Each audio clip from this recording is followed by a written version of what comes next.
Hello viewers, আসসালামু আলাইকুম। আজকে আপনাদেরকে দেখাবো টয়োটা নোভা স্কয়ার গাড়ির একটা ব্যাটারি আমরা খুলতেছি।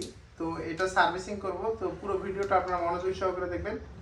ভিডিওটা দেখলে অনেক কিছু শিখতে পারবেন। তো শাইন ভাই, ব্যাটারিটা খুলেন।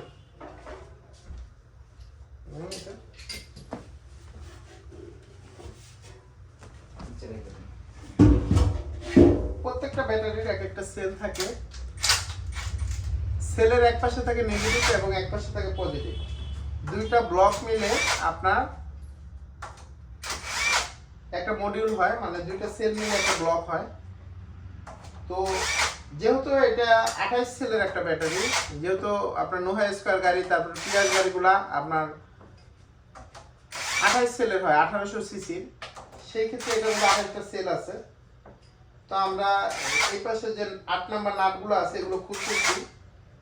এটা খুবই ডেঞ্জারাস। এটা কাজ করার আগে যে সার্ভিস প্লাগ আছে, সার্ভিস প্লাগটা খুলে নিতে হয়। এখন আর এখানে কোনো শর্ট খাওয়ার কোনো সম্ভাবনা নাই, কারণ আমি যদি সার্ভিস প্লাগটা না খুলতাম তাহলে এখানে 215 বা 216 ভোল্ট থাকতো। তো যাতে অনেক বড় ডেঞ্জারাস বা একটা বিপদ ঘটতে পারতো। তো সেফটি ম্যানুয়াল অনুযায়ী এই এই ব্যাটারিগুলোর কাজ করতে গেলে সার্ভিস প্লাগ খুলে কাজ করতে হয়। তো অনেক মেকানিক ভাইরা আছেন এই ব্যাপারটা জানেন না, তখন অনেক সময় অনেক জায়গায় শর্ট খায়। তো এটা একটা বিপজ্জনক অবস্থা। তো এই ব্যাটারি খোলার আগে আপনার এই যে কন্ট্রোলারগুলোর এই যে জ্যাকগুলো আপনার খুলে নিতে হয়। সব সময় আপনার এই কন্ট্রোলার জ্যাকটা খুলে নিতে হয়, কারণ কন্ট্রোলারটা অনেক এক্সপেন্সিভ। যেহেতু আসলে আমাদের রেগুলার কাজ হয়, আমরা আসলে ওই ধরনের অভিজ্ঞ হয়ে গেছি, আমাদের কাছে আসলে এই ধরনের ঝামেলাগুলো হয় না। অনেক সময় এটা নেগেটিভ এবং পজিটিভ শর্ট সার্কিট হলে এই কন্ট্রোলারটা আপনার অনেক সময় জ্বলে যায় মেকানিকের ভুলের কারণে। এটা ইতিমধ্যে অনেকেরই হয়েছে। একটা কন্ট্রোলার 40-50 টাকা দিয়ে পরে কিনতে হয়। তো আপনারা যাদেরকে দিয়ে ব্যাটারি সার্ভিসিং করাবেন অবশ্যই একটু অভিজ্ঞ লোকজন দিয়ে সার্ভিসিং করাবেন, তাহলে এই ব্যাটারি কন্ট্রোলারটা নষ্ট হবে না। কন্ট্রোলার নষ্ট হওয়ার প্রধান একটা কারণ এই নেগেটিভ এবং পজিটিভে যদি শর্ট সার্কিট করে, অনেক সময় কাজ করতে গেলে অসাবধানবশত এটা হয়ে যায়। তো এই যে দেখেন, আপনাদেরকে দেখাই, এগুলো হলো বাস বার।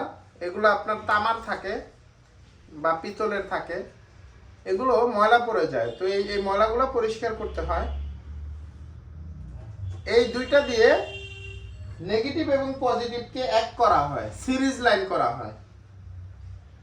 তো এই যে অলরেডি এই পাশটা খুলে ফেলছি, এখন কি ঘুরাইতে হবে? আচ্ছা ঘুরাই। আসেন এই পাশে আসেন। এক পাশটা অলরেডি খোলা হয়ে গেছে। আস্তে, হ্যাঁ ঠিক আছে ভিউয়ার্স। এখন দেখলেন যে এই পাশের যে লাইনগুলা, এই পাশে শুধু নেগেটিভ এবং পজিটিভই থাকবে না, যেমন ওই পাশে শুধু নেগেটিভ এবং পজিটিভকে মিলানোর জন্য বাসবারগুলো ছিল। এই পাশটা একটু ডিফারেন্ট, কারণ এই যে এখানে কিছু সুইচ আছে, আপনাদেরকে দেখাই। প্রত্যেকটা ব্যাটারিতে এই দুই তারের টেম্পারেচারের সুইচ থাকে, দুই তারের। এই সুইচগুলো আপনার এই ব্যাটারিটা কতটুকু গরম হয়েছে বা কতটুকু ঠান্ডা হয়েছে এই জিনিসটা মাপে। তো মাপার পরে এই জিনিসটা কন্ট্রোলারে সিগন্যাল পাঠায়। তো এই যে দেখেন, এই একটা ছিল ঠিক মাঝখানে একটা এবং প্রথম দিকে একটা। এই যে দেখেন তিনটা সুইচ, এই তিনটা সুইচ এই যে জ্যাকটা, এই জ্যাকটা কন্ট্রোলারের মধ্যে লাইনগুলো ঢুকছে, এবং এইখানে একটা নেগেটিভ লাইন আছে ওই যে সার্ভিস প্লাগের মধ্যে, এবং একটা পজিটিভ লাইন আছে সার্ভিস প্লাগের মধ্যে যায়। এবং প্রত্যেকটা সেলে কতটুকু চার্জ আছে কতটুকু চার্জ নাই এগুলো আপনার কন্ট্রোলারের সাথে একটা ওয়ারিং থাকে। তো অনেক সময় দেখা যাইতেছে ইঁদুর অথবা মরিচা পড়ার কারণে কোনো একটা চিকন তার, এই যে এইরকমের চিকন তারগুলা অনেক সময় ছিঁড়ে যায়। হ্যাঁ খুলে আমি দেখাইতেছি। তখনও এই ব্যাটারি সমস্যা বলবে। তো আমরা অনেক গাড়ি ইতিমধ্যে অনেকেই বলছে যে ব্যাটারি খারাপ হয়ে গেছে, কিন্তু আমরা খোলার পরে দেখছি একটা তার ছিঁড়ে আছে অথবা একটা নাট লুজ আছে। তখন দেখা যাইতেছে ওই সঠিকভাবে রোগটা ধরার কারণে ব্যাটারিটা ওকে হয়ে গেছে। তো প্রত্যেকটা কাজের বা প্রত্যেকটা রোগের মানে সমাধানের ক্ষেত্রে যে জিনিসটা অতি গুরুত্বপূর্ণ এটা হলো রোগ নির্ণয় করা। তো আসলে একটু অভিজ্ঞ লোকজন দিয়ে যদি আপনি রোগটা নির্ণয় করতে পারেন তাহলে আপনার গাড়িটা ভালো চলবে।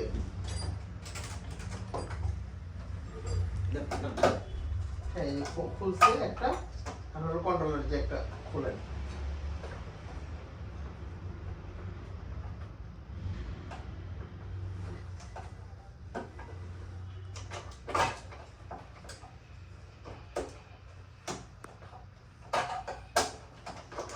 এই যে আপনাদেরকে বলছিলাম যে প্রত্যেকটা সেল থেকে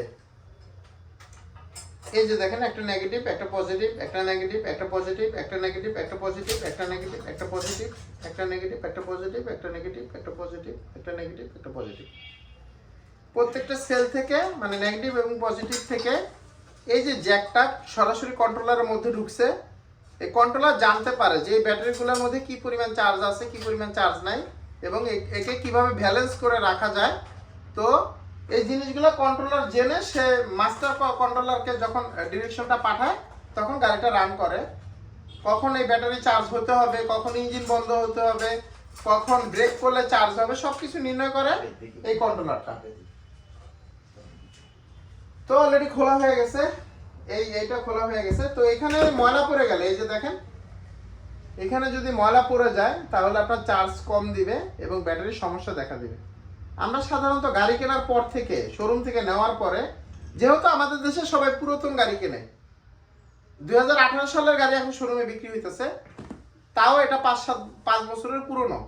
তো 5 বছর একটা পুরনো জিনিস আপনি কেনার পরে এটা প্রপার সার্ভিসিং করে তারপরে চালাতে হবে। আপনি সার্ভিসিং না করলে 2 বছরের মধ্যে আপনার ব্যাটারি নষ্ট হয়ে যাবে, আমাদের কাছে আসতে হবে। তাই সার্ভিসিংটাও অনেক জরুরি। তো এগুলো খুলে খুলে পরিষ্কার করতে হয়। এগুলো পরিষ্কার করা খুবই ইজি, বাট একটা এক্সপিরিয়েন্স লাগবে।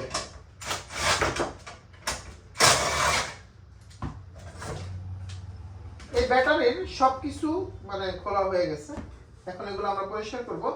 এই ব্যাটারি গুলা খুলতে গেলে পিছনে 8 নাম্বার কিছু নাট থাকে, আপনাদেরকে দেখাই।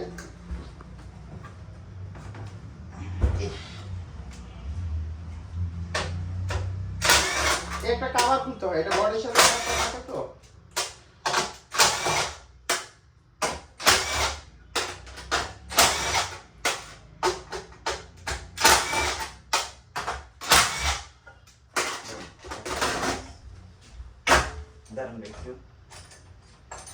তো আমাদের যে মেশিনটা এটা আসলে আমাদের কাজে অনেক হেল্প করে, কারণ এটা সঠিকভাবে মানে টাইট হয় এবং সঠিকভাবে লুজ হয়।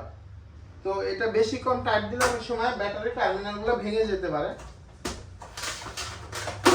তো সর্বোপরি যারা আসলে হাইব্রিডে কাজ শিখতে চাচ্ছেন আমাদের সাথে যোগাযোগ করবেন, আমরা চেষ্টা করব হাইব্রিডে কাজ শিখে দেওয়ার জন্য। হাইব্রিড টেকনোলজি আমাদের দেশে নতুন, যেহেতু আমাদের দেশে হাইব্রিড টেকনোলজিটা নতুন, সেক্ষেত্রে যেটা করতে হবে আমাদের শিখতে হবে, প্রত্যেক দিনে আমাদের শিখতে হবে, শেখার শেষ নাই।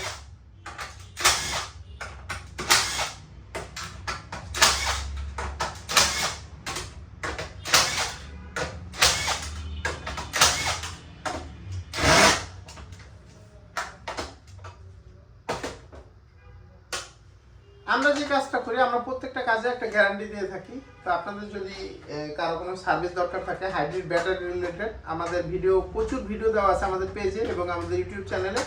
তো আপনারা এগুলো দেখবেন এবং আমাদেরকে ফলো দিয়ে রাখবেন। এবং আমাদের শাহিন ভাই আছে, এই শাহিন ভাই হাইব্রিডের মেকানিক। হ্যাঁ, তো আসলে শাহিন ভাই মালয়েশিয়া থেকে আপনার এই ট্রেনিংটা নিয়ে আসছে। তো আপনারা জানেন যে দীর্ঘদিন ধরে আমরা হাইব্রিডে কাজ করতেছি। তো আপনাদের যদি এই ধরনের ট্রেনিং লাগে আমাদের সাথে যোগাযোগ করবেন, আমরা হেল্প করব। এবং হাইব্রিডের পার্ট যেহেতু আমরা ইম্পোর্ট করি সারা বাংলাদেশে, হাইব্রিডের যে কোনো ওয়ার্কশপে যদি পার্টস লাগে আমাদের সাথে যোগাযোগ করবেন, আমরা আপনাদেরকে কুরিয়ার সার্ভিসের মাধ্যমে পাঠানোর চেষ্টা করব। আর যদি সার্ভিস প্রয়োজন হয় আমাদের সার্ভিস টিম আছে, সার্ভিস টিম আপনাদের জেলায় আপনাদের ওয়ার্কশপে পাঠিয়ে দেব, আপনারা আপনাদের ওয়ার্কশপে সার্ভিস দেবেন। আমাদের মনের মধ্যে কোনো হিংসা নাই, আপনার ওয়ার্কশপ আছে, আপনি আমাদের কাছ থেকে মাল কিনতে পারেন, অথবা যে কোনো হেল্পের জন্য আমাকে কল দেবেন, আমার হোয়াটসঅ্যাপ নাম্বার দেওয়া থাকবে। তো আমি আপনাদের হেল্প করার চেষ্টা করবো ইনশাআল্লাহ। আসসালামু আলাইকুম।